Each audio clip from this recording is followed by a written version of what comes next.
Tuhan bersamamu. Dan bersama rohmu. Inilah Injil suci menurut Matius. Dimuliakanlah Tuhan. Sekali peristiwa Yesus bersabda kepada murid-muridnya, "Apabila saudaramu berbuat dosa, tegurlah dia di bawah 4 mata. Jika ia mendengarkan nasihatmu, engkau telah mendapatkannya kembali. Jika ia tidak mendengarkan dikau, bawalah seorang atau 2 orang lain, supaya atas keterangan 2 atau 3 orang saksi, perkara itu tidak disangsikan. Jika ia tidak mau mendengarkan mereka, sampaikanlah soalnya kepada jemaat. Dan jika ia tidak mau juga mendengarkan jemaat, pandanglah dia sebagai orang yang tidak mengenal Allah, atau seorang pemungut cukai. Aku berkata kepadamu, sungguh apa yang kalian ikat di dunia ini akan terikat di surga, dan apa yang kalian lepaskan di dunia ini akan terlepas di surga. Dan lagi, aku berkata kepadamu, jika 2 orang di antaramu di dunia ini sepakat meminta apapun, permintaan mereka itu akan dikabulkan oleh Bapa-Ku yang di surga. Sebab di mana ada 2 atau 3 orang berkumpul demi nama-Ku, Aku hadir di tengah-tengah mereka." Demikianlah Injil Tuhan. Terpujilah Kristus. Saudara-saudari saya yang terkasih dalam Kristus, dalam bagian pertama Injil hari ini kita mendengar perintah Yesus untuk menegur saudara kita. Dalam tradisi Gereja Katolik ini disebut sebagai correctio fraterna, dan dalam hidup biara antar para romo, para suster, ini selalu diingatkan untuk dilakukan. Sekali lagi, ini bukan usulan, ini adalah perintah dari Yesus. Semua pengikut Kristus harus melakukannya. Kenapa correctio fraterna ini sangat penting? Correctio fraterna ini adalah bagian esensial, mendasar yang harus ada dari hidup persaudaraan, hidup bersama, hidup sebagai gereja.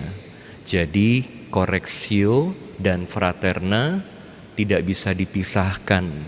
Persaudaraan tidak bisa ada tanpa teguran satu dengan yang lain, dan teguran harus dilakukan dengan semangat persaudaraan. Kenapa saling menegur ini sangat penting?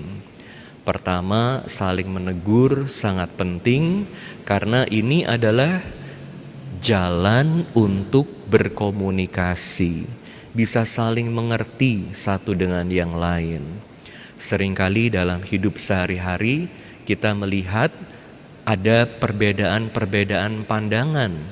Satu hal bisa dianggap benar oleh satu orang, tapi salah oleh orang lain.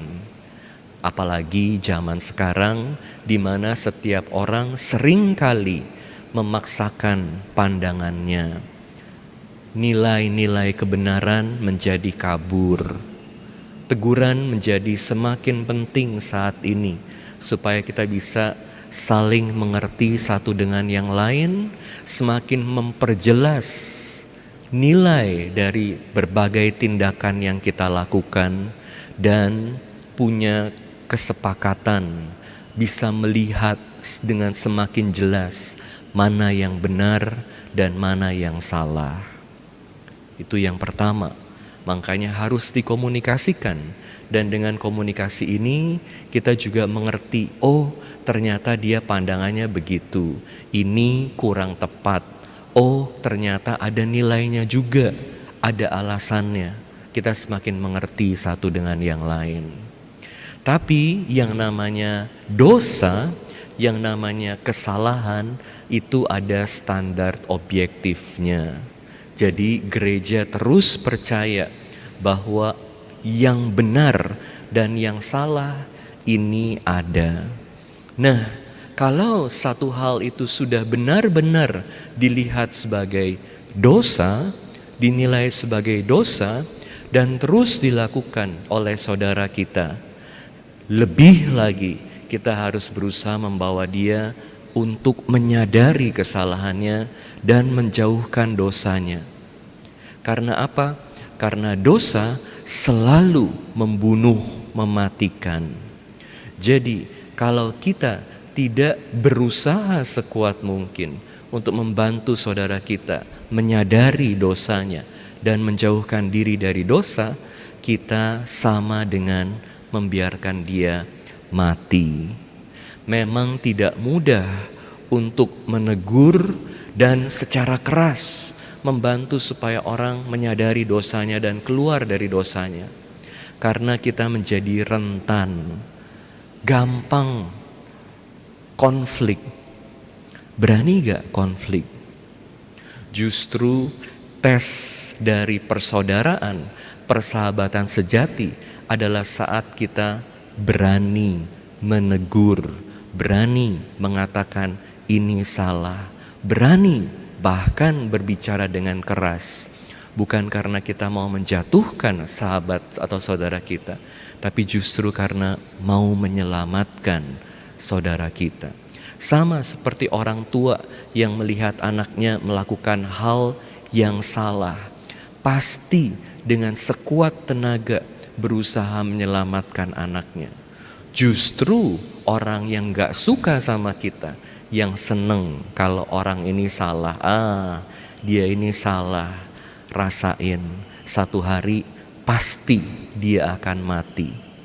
Sahabat sejati, tes dari persahabatan sejati adalah saat kita berani mengkoreksi, menegur, bahkan dengan keras. Dan poin yang terakhir, kenapa teguran ini menjadi bagian esensial dari persaudaraan? Karena dosa pasti mempengaruhi satu sama lain. Dosa pasti merusak komunitas. Karena kita adalah satu tubuh, kalau saudara kita berdosa, dia akan pelan-pelan merusak komunitas.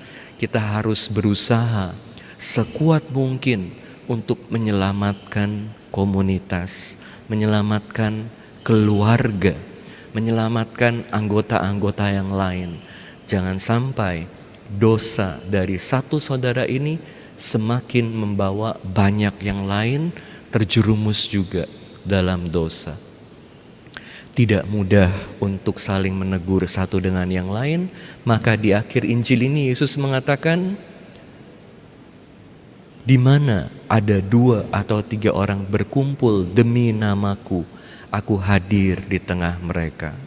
Selalu mohon rahmat Tuhan, bersama saudara-saudara yang lain untuk menjalankan misi menyelamatkan saudara kita yang hidup dalam dosa.